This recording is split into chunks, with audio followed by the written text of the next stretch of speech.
Hi, I want to talk to you today about time management and using some sort of planner in your life to be successful in this course.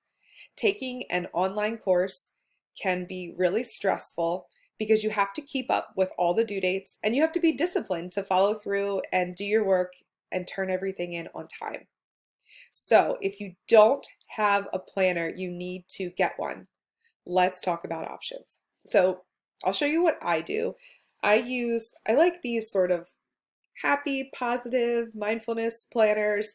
They have something at the beginning of the week that asks you to think about like goals for the week and stuff.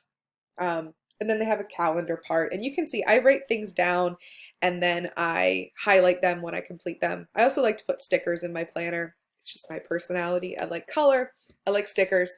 Um, so that's what I use. If that's helpful to you, do it. What I do is every day for the calendar, I write a list of the goals I want to accomplish, both for work and teaching and also for my personal life, appointments, things for my kids, everything. There's a lot to keep track of, and I know you have a lot to keep track of too. If you don't like a traditional planner or you can't afford to buy one, you can just use something like a, a legal pad, a piece of paper, write Monday, Tuesday, Wednesday, Thursday, Friday, Saturday, Sunday, what you need to do each day, completely fine. If you don't like paper, there's apps.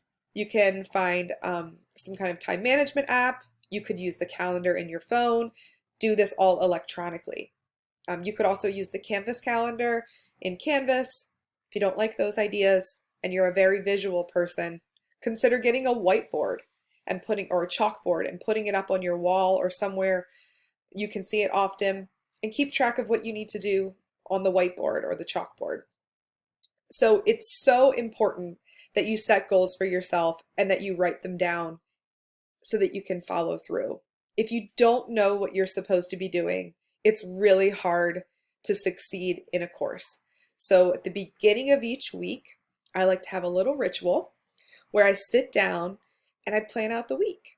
So I write down the things that I want to do each day, I write down my goals, and that way I know exactly how the week's going to go for the most part, right? There are always those obstacles that happen, but if the obstacles do pop up, I've given myself space in my calendar for that, trying to get some things done a little early so that I know that if something arises, I can deal with it and not have it hurt my whole week. That being said, as always, if something pops up in your day or your week that challenges your ability to get your work done, please reach out to me and let me know because I'm here to help. Now, if any of you want to talk about time management, especially if you are very bad at it or you've never done it before, please, please, please reach out to me and let's chat. Have a good one.